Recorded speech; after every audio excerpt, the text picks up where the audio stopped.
Il y a 85 ans, mourait Trotsky à Mexico, assassiné par un agent du NKVD, Ramon Mercader. Vous connaissez sûrement le personnage de Léon Trotsky. On va essayer de revenir un petit peu dessus, sur ce qu'a été Trotsky et le trotskisme. On fait ça aujourd'hui avec Chris, parce que Chris, c'est probablement le plus trotskien ou trotskiste de la team, quand même. Enfin, en tout cas, c'est celui qui cite le plus souvent Trotsky dans la team, et donc on va pouvoir en parler aujourd'hui. Chris, comment ça va?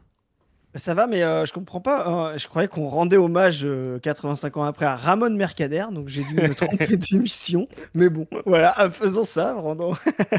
Non, je plaisante. Ouais, trotskiste de la team. Je pense que oui, je pense que toi, t'es le plus maoïste, par exemple, et que Zoé est la plus léniniste, voilà. Mais il faudrait qu'on en discute.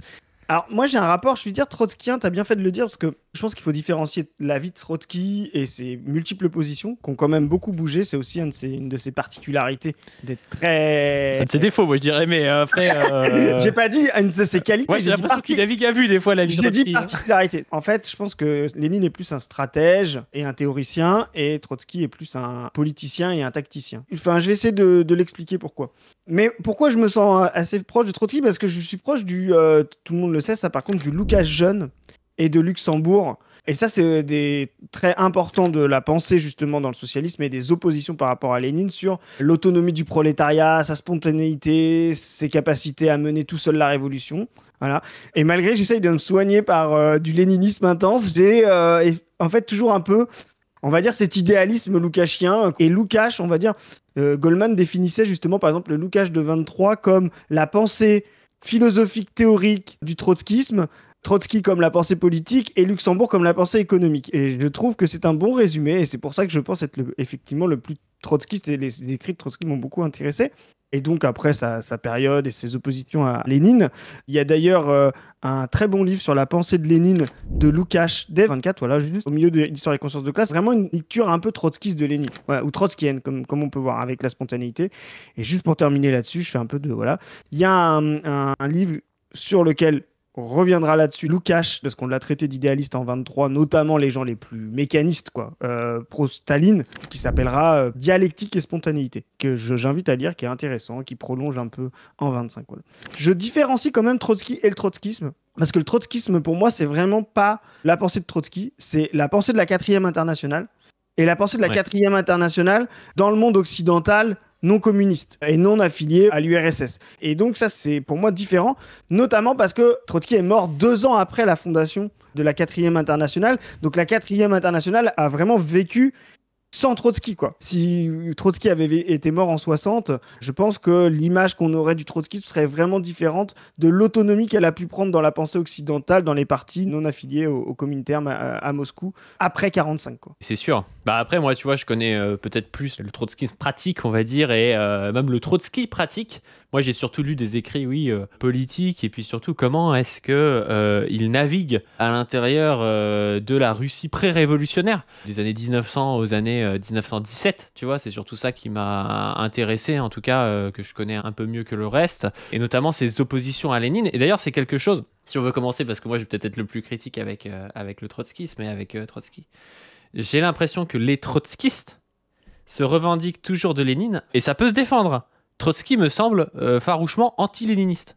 C'est-à-dire qu'il passe son temps à dire que Lénine est trop jacobin, que c'est un proto-dictateur et tout ça. Et la critique qu'il va y avoir de Staline après des trotskistes, c'est-à-dire de dire c'est un bureaucrate, c'est un bonapartiste et tout, c'était déjà la critique qu'avait Trotsky de Lénine.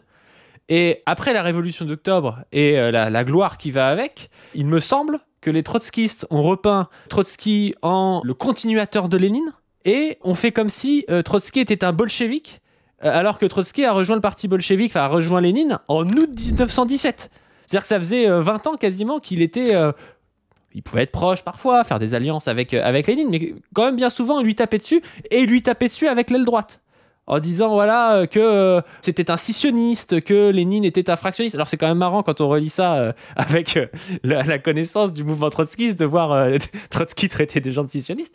Mais voilà, moi il me semble qu'il y a quelque chose qui est un peu inassumé parfois chez les trotskistes, c'est-à-dire de s'opposer aux grandes figures révolutionnaires quand elles sont là.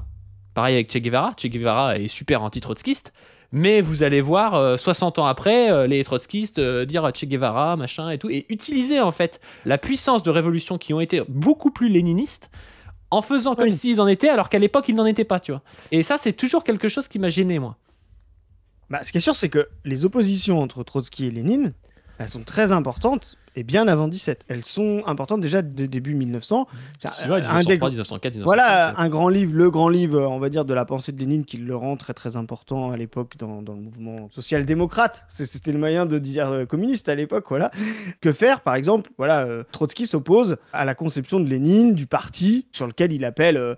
je crois qu'il utilise ce terme substitutionniste, parce qu'il dit voilà, le parti va se substituer à la classe, là où, c'est ce que je te disais tout à l'heure, la classe devrait être autonome, etc. Il dit même, je crois, je me souviens de la phrase, il dit le parti se substitue à la classe, l'organisation au parti, le comité central à l'organisation et le dictateur au comité central. Et tu vois, en fait, on retrouve chez Trotsky, dès le début du XXe siècle, la critique qu'ils vont faire après de Staline, tu vois. Qui en plus, je trouve, est une critique qui est assez fausse, parce que quand on s'intéresse à l'histoire de l'Union soviétique, faut pas croire qu'il y a non plus qu'un seul gars qui dirige. Alors c'est peut-être plus vrai de Staline que de Lénine, évidemment avec le contexte aussi de la guerre, le contexte de la bureaucratisation de l'URSS.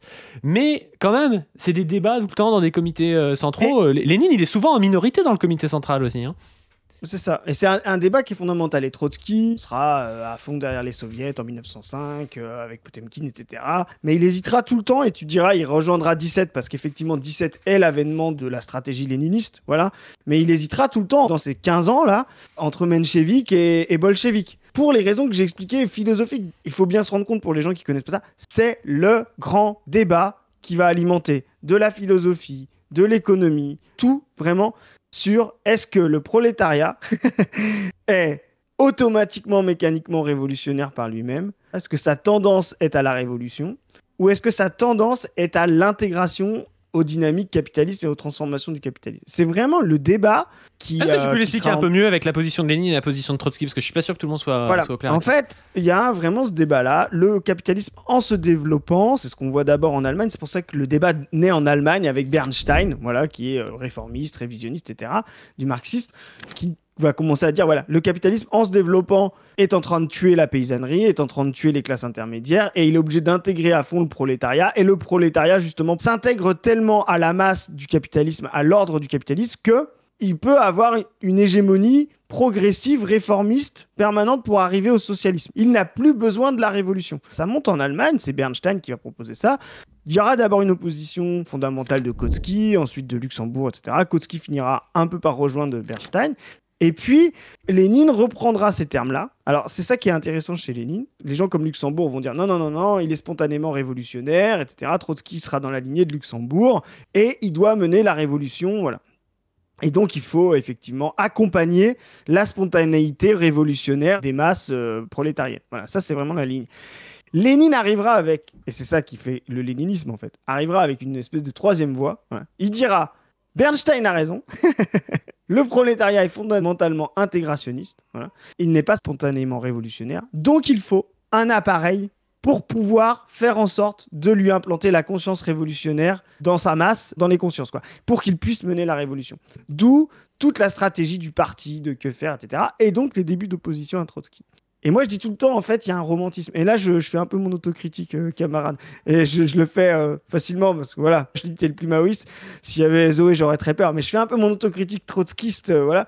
Il y a un romantisme, effectivement, dans la spontanéité de la classe et dans l'autonomie du mouvement. Et Lukács l'exprimera jusqu'à l'idéalisme. Pour moi, c'est le plus grand livre marxiste du XXe siècle, Histoire et conscience de classe. Il y a encore énormément de choses à trouver, mais il y a effectivement aussi cet idéalisme absolu de cette spontanéité. Et je dis toujours, j'avais eu cette phrase un peu tragique une fois sur Position Revue en faisant un tweet. Les gens menaient l'opposition non pas entre Trotsky et Lénine, mais entre Luxembourg et Lénine. Et j'avais dit, on aurait aimé que Luxembourg ait raison et elle a eu tort. On aurait aimé que Lénine ait eu tort et il a eu raison. En fait, la position de Lénine est beaucoup moins romantique, beaucoup moins simplificatrice, beaucoup moins belle que l'autonomie prolétarienne qui se pense par elle-même et qui s'organise par elle-même, etc., sans parti, sans médiation. Effectivement, il y a une beauté là-dedans, mais elle n'est jamais advenue. Ce qui est advenu, c'est la stratégie léniniste et on est obligé de le rappeler quand on parle de Trotsky. Et Trotsky et pas un dogmatique. Je trouve que Trotsky est beaucoup plus, je vais dire un pragmatique, parce que moi, le premier mot qui me vient, c'est un opportuniste, le problème... plus opportuniste, c'est pragmatique. Pour moi, Lénine est ultra pragmatique. Je vais refaire un aphorisme. Lénine pense l'histoire pour créer l'événement. Trotsky essaye de penser l'événement pour créer l'histoire. Et ça, pour moi, c'est fondamental de leur opposition. Et c'est là où il est opportuniste, c'est qu'à chaque fois qu'il y a un nouvel événement, t'as l'impression que le gars il change et tout, tu comprends pas trop ce qu'il prend, alors que Lénine, il applique le plan. Exactement. Il est dans une vision de chaque crise est une opportunité, chaque opportunité est une crise, alors que Lénine, il a un plan parce qu'il a justement un appareil derrière lui, ce que n'a pas Trotsky. Et avant 17, ils ont cette opposition fondamentale de tactique. Ce qui est très drôle, c'est que quand les bolcheviks arrivent au pouvoir, que l'URSS est constituée, ça s'inverse totalement. C'est-à-dire que Lénine commence à devenir un peu plus pragmatique, à dire oh là, non mais attention, on va pas tout nationaliser au début. Alors que Trotsky, lui, devient dogmatique et il dit non, il faut militariser l'économie, faut défoncer les koulaks tout de suite, tu vois. Et là, il veut une planification, un plan absolu. C'est très intéressant. Mais c'est d'ailleurs... ce côté un petit peu parfois ultra révolutionnaire dans les mots de Trotsky crée aussi un peu des fois ces va-et-vient. Je change peut-être trop de sujet, mais j'ai envie de parler du trotskisme un petit peu. On a vu beaucoup de figures trotskistes au XXe siècle passer de groupuscules trotskistes ultra révolutionnaires à devenir des semi-droitards social-libéraux, tu vois. Et je pense que ça a à voir aussi avec ce truc de pas se dire je vais faire une orga, j'ai un objectif à long terme, enfin, tu vois, tu t'organises et tout, c'est ça le léninisme, tu vois, tu montes petit à petit si tu peux pas, tu fais pas, tu vois. Enfin, t'es pas là en mode toutes les orgas, elles sont bureaucratisées de base, il y a rien qui est faisable, il faut la révolution tout de suite, l'insurrection, machin. Et en fait, comme sans organisation, ça c'est une des plus grandes pensées léninistes, de dire que la puissance de la classe ouvrière n'est que dans son organisation, tu vois. Bah, sans organisation, en fait, tu n'y arrives jamais. Et donc tu finis par dire que c'est impossible et tu finis comme Cohn-Bendit, tu vois. Je dis pas encore une fois, moi, je vais passer pour un connard auprès de tous les camarades trotskistes et tout. Moi j'ai plein de camarades trotskistes que j'aime bien.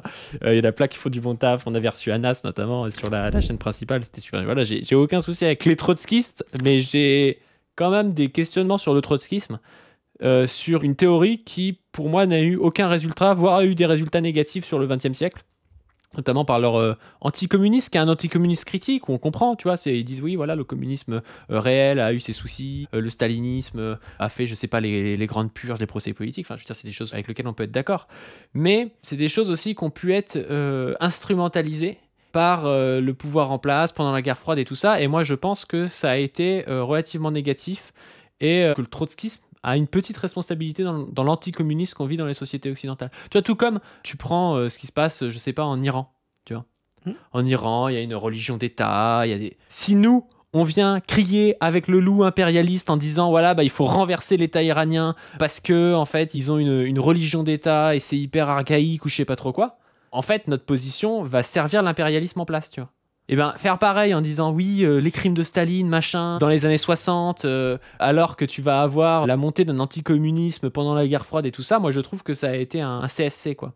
Et donc moi je trouve qu'il y a dans le trotskisme un ultra-révolutionnarisme en phrase et une position plutôt droitière en fait, tu vois. Ou alors au moins un manque de conséquences, voire une position plutôt droitière, tu vois. Et c'est ça qui me gêne moi dans le trotskisme.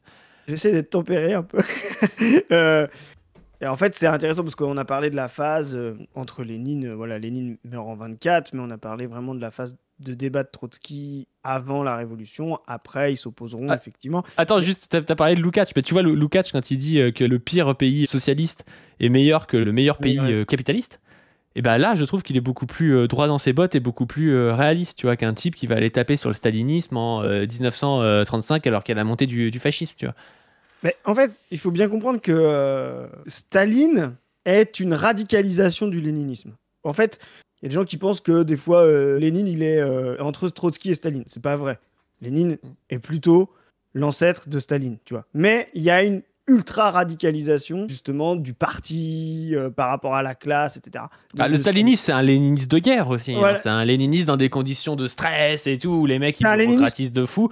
Mais aussi parce qu'il y a des raisons historiques. Et encore une fois, je vais passer pour un putain de star, mais c'est vrai, tu vois. Je veux dire, t'as la montée du nazisme, t'as eu 8 ans de guerre impérialiste et tout. Enfin, t'as un truc où les gars se sont un peu recroquevillés sur un parti. Et j'ai presque envie de dire, est-ce que si Trotsky avait été à la place de Staline, est-ce qu'il aurait pas fait la même chose, tu vois, quand on voit ce que Trotsky a fait au début, parce que justement, tout ce dont on parle de Trotsky, comme tu le dis, à partir des années 1917-1920, en fait, Trotsky, ça devient un gars assez, quand il est chef de l'armée rouge et tout, c'est un peu fort, tu vois. Et en même temps, est-ce qu'il a pas tort quand il y a le risque que la révolution soit balayée, tu vois? Bah, c'est aussi qu'il a des positions de personnes qui n'est pas vraiment au pouvoir. Il a un très grand prestige pendant la guerre, hein, il est beaucoup plus important en tant que chef de l'armée rouge, et beaucoup plus important que Staline. Bon, Staline est très important, mais moins connu. Tu vois ce que je veux dire? C'est un personnage un peu voilà, de réseau, etc. Mais par exemple, tu vois, ses positions sur Brest-Litovsk, Trotsky était dans une position un peu, moi que je qualifie d'idéaliste, ni paix ni guerre, pour pousser les révolutions. On pourrait peut-être en reparler, ça. Il y a des gens qui connaissent pas, peut-être. Brest-Litovsk, du coup, c'est l'armistice négocié à Brest-Litovsk, du coup, qui est une ville, je crois, de Biélorussie, entre l'Allemagne et l'URSS naissante. Et la position de Lénine, à l'époque, c'était de dire on va faire la paix avec l'Allemagne, sinon la révolution risque d'être rasée, en fait, parce qu'ils sont dans une situation de merde. Il y a la montée d'une contre-révolution, la famine qui monte et tout ça. Et tu vas avoir, du coup, Lénine qui va prôner une paix, de signer une armistice, même si c'est une armistice qui est quand même pas forcément en faveur de l'URSS. Enfin, il y a des terres qui vont être perdues et des choses comme ça. Tu vas avoir Boukharine qui va être, lui, contre la paix de Brest-Litovsk. Et tu vas avoir Trotsky qui va aussi être contre et qui va finir par devoir se rallier plus ou moins à Lénine, mais qui va être contre quand il va aller la signer, je crois, qu'il joue même un peu contre le parti, c'est-à-dire qu'il... Enfin, c'est pas je crois, c'est sûr. Sûr. Au lieu de la signer, parce que le parti a décidé qu'il fallait signer cette paix, enfin, le parti a décidé, je crois, qu'il faut rallonger le plus possible avant de signer la paix, sauf s'il y a un ultimatum des Allemands, auquel cas il faut signer la paix. Et lui, ce qu'il va faire, c'est qu'il va rien signer du tout et dire au front russe d'arrêter le combat. Et donc en fait, Lénine va devoir donner un contre-ordre en disant qu'il faut plus respecter les ordres de Trotsky parce qu'il fait de la merde, en gros, et qu'il faut continuer à être là parce que tant qu'on n'a pas signé la paix, il faut pas baisser les armes, sinon ils vont se faire défoncer, quoi. Enfin bref, Trotsky joue un peu sa propre partition à ce moment-là, ce qui est quand même assez gênant, et a une position un peu idéaliste de dire ni guerre ni paix.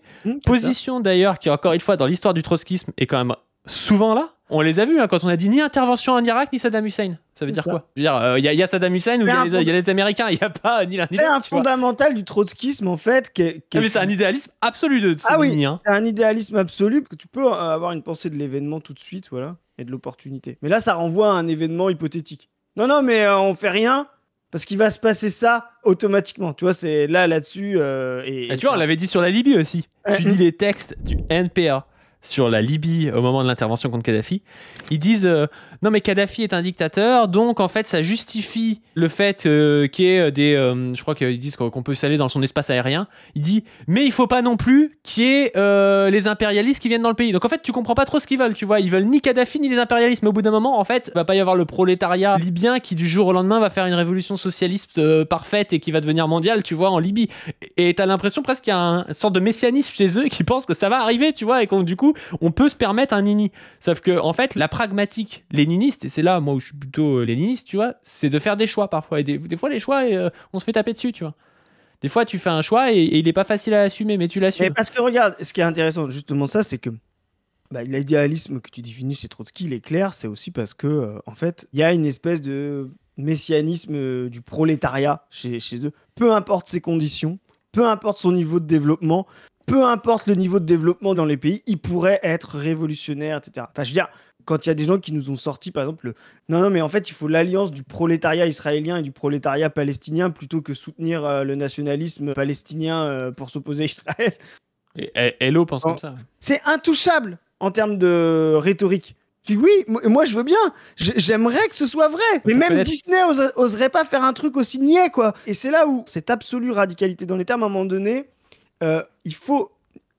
La pensée matérialiste dialectique, c'est jamais se résumer au réel, parce que ça, c'est un risque effectivement dogmatique. Et moi, c'est la critique que je ferais de Staline, par exemple. Voilà. Pour moi, Staline est devenu un empiriste. Ouais, tu le vois dans ses textes, maman. Je veux dire, moi, je veux bien, Staline est plus continuateur de Lénine que Trotsky, mais Lénine est beaucoup plus fin et dialecticien et révolutionnaire que Staline. Staline, c'est un peu chantesque. Hein. J'ai pas dit qu'il est continuateur. Pour moi, le stalinisme, c'est du lénisme dégénéré un peu, ce qui n'est pas le trotskisme. Et donc, voilà, il tombe dans l'empirisme et la soumission au réel, et du coup, il ne peut rien et il ne fait rien. On va y revenir.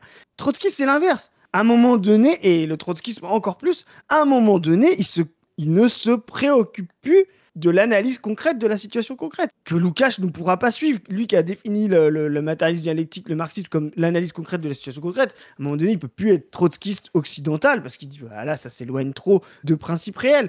Et ce qui est intéressant que tu définisses le trotskisme, Moi, je vais essayer de donner la genèse, pourquoi c'est devenu aussi hégémonique aussi en Occident, et ça a servi souvent l'Occident par ricochet. Effectivement, après la période d'opposition entre Staline et Trotsky, elle est très importante, notamment justement pour cette bataille-là de quelle est l'analyse concrète de la situation concrète. Et tu le fais bien de le dire, Staline, lui, en bon empiriste qu'il est, en mécaniste même, il dit faut sauver la révolution à tout prix. Et c'est des gens, on l'a dit dans d'autres capsules, qui sont obsédés. C'est des gens qui ont sorti le champagne quand ils ont dépassé le nombre de jours que la prise du palais d'hiver de la commune. Enfin, faut se rendre compte de la référence, quoi. Et Staline est ce qu'on peut appeler Goldman, quand il fait ça, il dit en histoire, ce qu'il faut, c'est dégager des structures significatives. Il dit ça sert à ça l'histoire. Structure significative, c'est de dire à quel moment un problème historique est signifiant. Et un problème historique peut se répéter. Il ne se répète pas de la même manière, mais il peut avoir la même forme de signification à l'échelle de la totalité. Et donc, il va dire, en fait, si vous appelez Staline une dictature, ça n'a aucun sens. Parce que dictature, c'est un mot, voilà. C'est les grands concepts à la con, ça n'a aucun sens. Par contre, il dit, si vous dites, c'est une dictature post-révolutionnaire, moderne, là, c'est intéressant. Parce que là, tu vas pouvoir le comparer à un autre signifiant, c'est-à-dire le signifiant, par exemple, napoléonien. Moi, je vais plutôt comparer Staline à Napoléon. Ok, Gérard Filoche, hein. Non, mais en vrai, je trouve que ça, c'est intéressant. Alors, lui, pour sauver une révolution soviétique, Napoléon pour sauver une révolution bourgeoise. D'où, effectivement, du point de vue du prolétariat, forcément, à mon sens, une beaucoup plus grande positivité. Voilà. Mais il y a cette dialectique entre les deux, c'est-à-dire une espèce de volonté de conservation des principes, des idéaux, de la transformation qu'a apporté la révolution, tout en maintenant quand même la structure et faisant en sorte qu'elle ne tombe pas aux mains de l'ennemi et de l'ennemi extérieur. Et Staline, pour moi, a ce rapport-là, quoi. Lénine apparaît beaucoup plus comme un Robespierre, tu vois. Il est beaucoup plus... il meurt tôt. D'ailleurs, il le compare. Et d'ailleurs, il se faisait appeler Maximilien par ses camarades. Ouais, exactement. Voilà. Et Trotsky, dans tout ça, c'est Danton, quoi. Tu vois, c'est un personnage un peu plus opportuniste, quoi. Voilà. Un peu moins jacobin, d'ailleurs, et il y aura ses oppositions. Et donc, voilà, toute l'opposition entre Staline et Trotsky, elle est fondamentale. Ce que fera Staline, il utilisera cette logique avec son fameux classe contre classe. Et là, par contre, moi, je suis d'accord avec Trotsky. Mais c'est aussi pour ça que Staline est devenu aussi Oni. Staline, à un moment donné, il dit « J'abandonne les classes ouvrières dans les années 20, pour la raison dont on vient de préciser, qui est une raison largement entendable. J'abandonne les classes ouvrières occidentales, c'est-à-dire allemandes, françaises, etc., à leur sort, voilà. Même si j'ai des liens, tu vois, parce que je ne veux pas mettre la coalition bourgeoise contre la révolution du RSS. Il est obsédé par ça. Il dit, si c'est le feu en France, si c'est le feu en Allemagne, si c'est le feu dans ces pays industrialisés, en Italie, il dit pas vraiment ça. C'est que ce qu'il fait, c'est voilà, oui. Dans les faits, ça donne ça. Il y a des gens qui vont dire, oui, Staline n'a jamais dit ça. Ils vont dire source. Genre, oui, non, ce qu'il faut comprendre, c'est que ce que fait signifie ça. Voilà. Si c'est trop le feu, on va vers la coalition, comme face à la Révolution française, contre la Révolution. Et du coup, ça crée effectivement une scission dans le mouvement communiste. Et il fait ce classe contre classe. Trotsky aura raison de dire, c'est du suicide. Trotsky a raison quand il dit, c'est du suicide pour la classe ouvrière occidentale de faire le classe contre classe. Parce que le classe contre classe, je le rappelle, c'est pareil que ce qu'on disait tout à l'heure, la remarque à Trotsky. C'est très joli dans les termes, c'est incontestable. Ouais, la classe autonome, tac. Et d'ailleurs, c'est presque trotskiste un peu, tu vois. C'est presque le Trotsky. Ah oui. C'est presque le Trotsky de 1900. On en connaît des comme ça. De 1905, tu vois. Ouais, pas d'alliance avec les bourgeois, blabla, etc. Et ça, c'est le Staline de 27. Trotsky lui dit, mais si on fait pas le front uni avec les partis un peu plus centraux, intermédiaires, c'est impossible. La classe ouvrière n'a pas les moyens de mener la classe seule. C'est marrant parce que l'idéalisme change de sens. Exactement. Et c'est le même idéalisme d'ailleurs qu'avec la France insoumise aujourd'hui. Des types qui sont marxistes-léninistes qui disent ah non mais jamais de la vie on va aller voir Assouvi machin et tout parce qu'on serait plus des vrais communistes et tout. T'es là mais frérot c'est idéaliste au truc. Enfin les gens ils sont pas dans un bloc et tout. Enfin c'est pas parce que tu vas parler à Rima Hassan que demain tu vas devenir SOSDEM je sais pas quoi, ça n'a aucun sens tu vois. Alors que les trotskistes tu vois le POI par exemple ils sont beaucoup plus malins là-dessus tu vois voilà et donc tu vois on a réussi à faire l'apologie du trotskisme au bout de 30 minutes dans la capsule. Pour vous montrer comment l'histoire retourne les positions et là moi je le trouve le Trotsky et c'est pour ça que tu disais j'ai beaucoup lu Sénèque. Oui j'ai beaucoup lu Sénèque, je trouve la période de Trotsky entre 27, quand il s'oppose aux classes contre classes, jusqu'à ses écrits sur le fascisme, même si à la fin, il devient un peu accélérationniste, c'est un peu... Voilà. Mais en fait, le problème de Trotsky, il meurt en 40, hein, donc il n'a pas non plus la vision de la Seconde Guerre mondiale. Il voit la Seconde Guerre mondiale comme l'était la première, une espèce de bataille de bourgeoisie qui pourrait accélérer la révolution. Moi, je trouve qu'il ne faut pas lui en vouloir, tu vois. Il voit le fascisme, il voit la radicalité, il est assez fin. Ouais, mais il a un y a problème sur la guerre générale, il la compare trop à la Première Guerre mondiale comme une guerre impérialiste, alors que ce n'est pas une guerre impérialiste, c'est une guerre. Mais là, oui. Alors, c'est vrai qu'à l'époque, c'est compliqué. On peut peut-être plus pardonner Trotsky, mais le problème, c'est que les trotskistes, après, font toujours. Enfin, pas tous, mais il y en a beaucoup qui font pareil avec toutes les guerres. Et ça, qui c'est problématique. prônent le défaitisme révolutionnaire qui a marché en 17, qui le prône dans toutes les guerres. Et c'est le problème. La Seconde Guerre mondiale, le conflit israélo-palestinien, faut faire du défaitisme révolutionnaire tout le temps, on sait pas trop pourquoi, tu vois. On avait fait un débat sur la chaîne avec des camarades en plus, tu vois, trotskistes, qui t'expliquaient voilà, que la résistance du PCF stalinien contre l'occupant, tu vois, fallait pas faire ça, tu vois.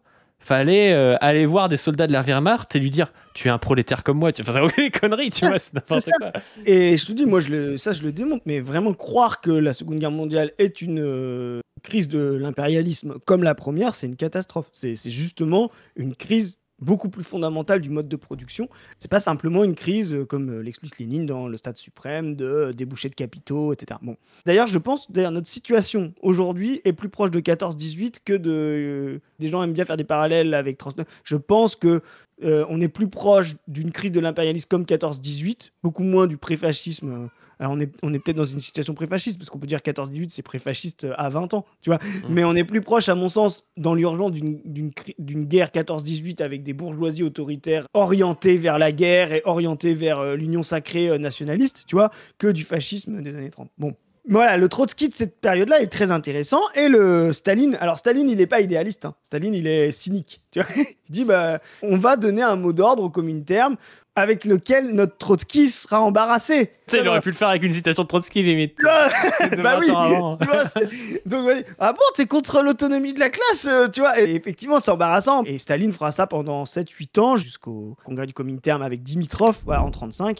Et là, il se retourne. Pourquoi ? Parce que il voit que le classe contre classe a marché, hein, n'a pas permis les révolutions et a calmé, on va dire, l'Occident, mais il a fait monter le fascisme. La bourgeoisie, les classes intermédiaires n'étant pas ralliées au prolétariat par des dynamiques d'alliance, etc., elles ont enjoint le fascisme. Et là, Staline retourne le truc avec Dimitrov, il pose la condition des fronts populaires, tu vois. Et Dimitrov, c'est pareil, hein, si vous, je pense que c'est peut-être le meilleur auteur sur le fascisme, Dimitrov. Ouais, t'es ni trotskiste ni stalinien, t'es dimitrovien. Mais appel aux gens, on voudrait faire. Moi, je rêve d'un film ou d'une série, Le procès de Dimitrov. Je sais pas si tu sais ça, mais Dimitrov a été accusé par les nazis de l'incendie du Reichstag le 27 février 1933, et il a eu un procès où il les a retournés. Démontés. Mais il paraît que c'était... Je veux voir ça, j'ai lu des choses, etc. C'est assez... Mais il les a démontés, mais ridiculisés. C'est-à-dire qu'ils ont été obligés de lui dire « Allez, casse-toi, quoi. T'es pas condamné, retourne en Russie, quoi. » Tu vois ce que je veux dire ? C'est-à-dire qu'ils ont même pas pu le pendre ou un truc comme ça, tu vois. Enfin, donc, voilà, lancez une campagne pour faire un biopic, comme on dit aujourd'hui. Et donc, il fait ce retournement-là. Et tu vois, le nouveau retournement, on passe plus d'une potentialité pour l'URSS, d'une alliance des bourgeoisies en crise face à la révolution prolétarienne contre l'URSS, on passe au pouvoir fasciste qui commence à être installé en Italie, voilà, parce que c'est après 1933, hein, le retournement de Dimitrov, etc. On passe des pouvoirs fascistes en place, potentiellement alliés militairement contre la Russie. Donc là, du coup, il essaye de rallier le milieu, c'est-à-dire les partis SPD, en France c'est la SFIO, les partis radicaux, à la classe ouvrière pour empêcher l'alliance des fascistes. Voilà. Donc il refait l'inverse. Et là, Trotsky, il fait qu'on a dit précédemment, non, allons à la guerre. J'exagère, hein, c'est un peu sommaire, mais c'est presque ça. C'est-à-dire, à la fin, il y a un espèce de jeu de chat perché, quoi, entre les deux, quoi, contre Kems, quoi. Tu vois ce que je veux dire ? T'as dit un truc que je disais avant, je dis l'inverse. Tu dis un truc que je dis maintenant, je dis l'inverse. Tu vois, c'est un peu ça, quoi. Mais le trotskisme, dans ce qu'on a dit dans 38 et ensuite dans son héritage, en fait, je trouve sera un espèce d'héritage idéologique de ces débats-là, sans les contextes. Et ça, effectivement, comme tu as dit, c'était la porte ouverte au fait que, bah oui, quand tu t'opposes à Staline de manière pragmatique, radicale, sur l'analyse concrète de la situation concrète, de l'état du prolétariat, voilà, pour moi, c'est là où il est le plus matérialiste, Trotsky. Tout à l'heure, j'ai dit qu'il était idéaliste, mais pour moi, là, c'est le moment où il est le plus matérialiste. Sans les mêmes conditions, tu donnes le flanc à toute la gauche anticommuniste, la gauche anti-soviétique occidentale qui voulait se pavaner de pouvoir être anticapitaliste sans rejoindre le méchant Staline. On sait tous comment ils ont fini. Ils ont fini néoconservateurs aux États-Unis. Je rappelle, les gens qui étaient dans l'administration Bush, qui ont créé la théorie néo-impérialiste de Bush, étaient des anciens trotskistes, etc. Enfin, c'est vraiment, ça a une dégénérescence. Regardez ce que c'est. Mais tu vois, quand tu dis, c'est un peu des débats sans les contextes, mais des fois, je me dis, putain, ces débats, ils sont ridicules. Et Trotsky et Lénine, et même Staline, regarderaient ces débats en se disant, qu'est-ce que les mecs branlent, tu vois, genre, pourquoi les gars reprennent des analyses qui ont 80 ans sans les contextes, tu vois, même sur... sur la quatrième et la troisième, je veux dire, ouais, et puis c'est n'importe quoi. Tu vois très bien, tu prends le parti léniniste, la théorie du parti léniniste. Tu vois très bien que c'est un outil de Lénine, que Lénine l'utilise en contexte. Moi j'adore, en 17, quand il commence à faire rentrer plein de mecs dans le comité central pour les tenir et tout, pour dire, regardez, vous avez un peu du biscuit, donc faut être avec nous, tu vois. Quand Boukharine et ses alliés, ils veulent se barrer du comité et qui continuent à les faire réélire pour dire, non, regardez, vous y êtes encore.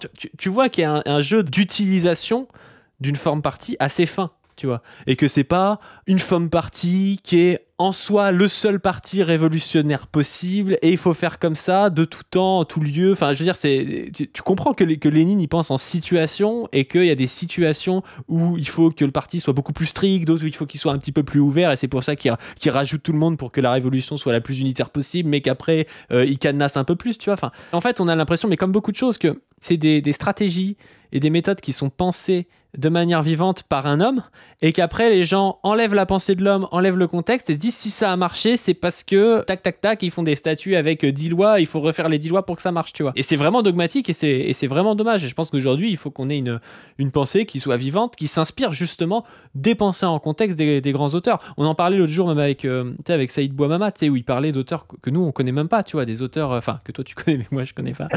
Amilcar Cabral, je connais vite fait, tu vois, mais genre tous les auteurs africains et du Moyen-Orient et tout, libanais que j'ai cité, etc. Dont il a parlé, moi je les connais pas, tu vois.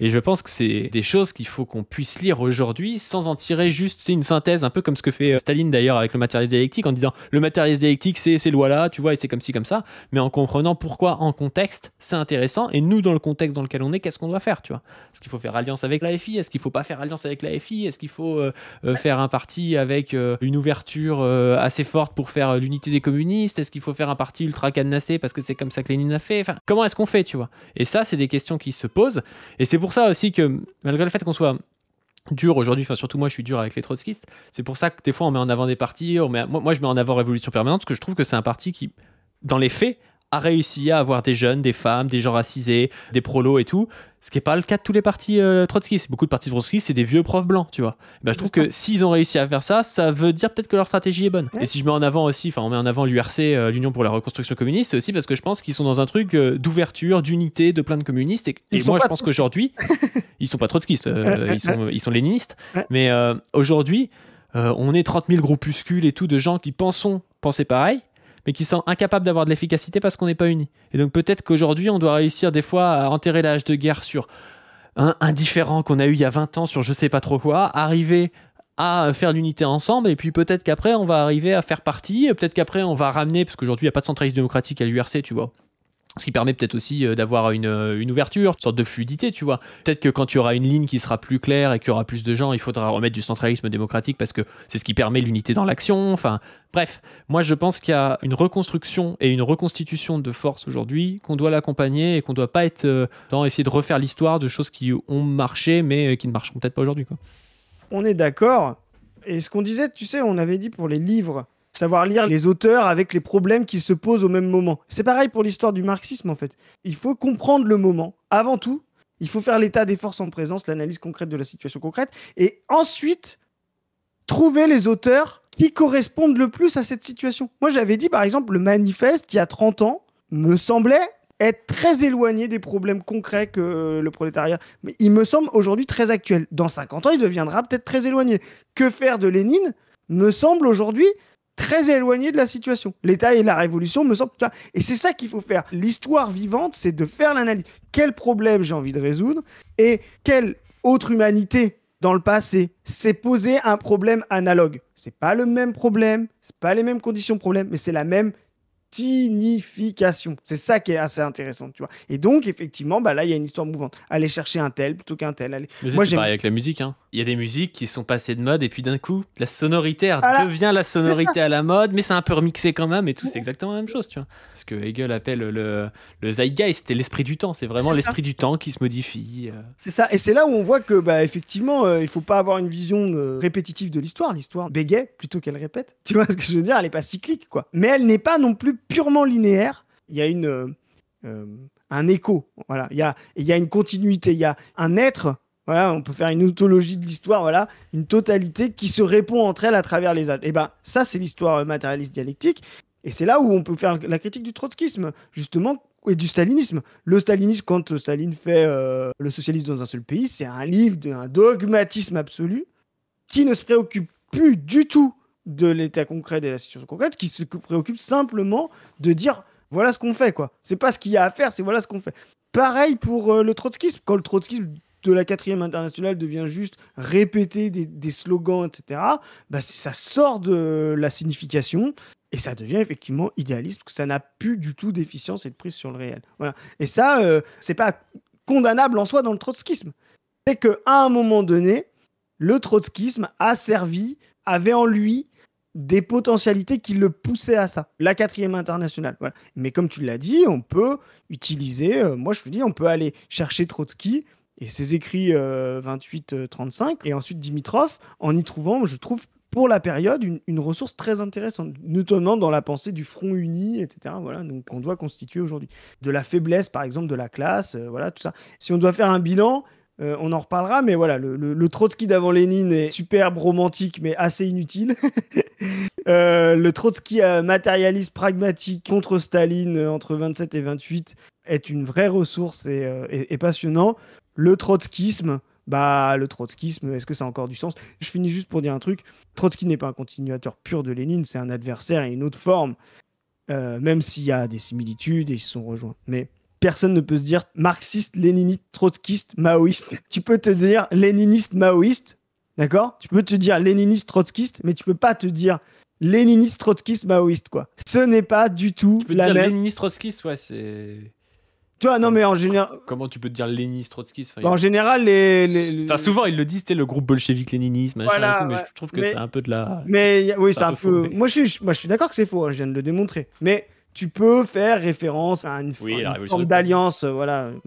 Mais tu vois, tu peux pas dire être trotskiste maoïste. Pourquoi? Bah, parce qu'en fait, quand vous êtes maoïste, toute l'analyse concrète de Mao, qui est à mon sens la vraie grande ressource des années post-guerre, quoi, des années 40-50, le vrai grand ressourcement de l'analyse concrète de la situation concrète, alors qui est tombée aussi dans le dogmatisme, en fait, elle écrase complètement les conneries de Trotsky sur l'internationalisme, la classe ouvrière à travers le monde. N'importe quel Chinois, Vietnamien comprend que, bah non, en fait, on ne prendra pas la révolution en comptant simplement sur la classe et la spontanéité du prolétariat, quoi. Ouais. Yes. Bon, bah n'hésitez pas à nous dire pourquoi votre parti trotskiste à 100 adhérents est le meilleur en commentaire. N'hésitez pas aussi à vous abonner à cette chaîne, à la chaîne Pas du PATU. Allez voir notre entretien avec Anas Khatib sur la chaîne Pas du. Yes. À aller sur Position Revue sur le site, à aller sur onneveutplus.fr Ah oui. pour aller tester le générateur d'affiches qui a été amélioré, qui est en cours d'amélioration, à essayer de répondre à notre petit questionnaire pour rejoindre les groupes et puis pour pouvoir continuer à améliorer tout ça et voir si on peut s'organiser des événements, des choses comme ça, des actions. N'hésitez pas aussi à donner sur le Tipeee, à aller sur l'Insta de Position Revue, mon Insta, mon TikTok, nos Twitter, le YouTube de Dr Zoé, le Twitter de Dr Zoé, et sur ce, on vous dit à plus. Salut.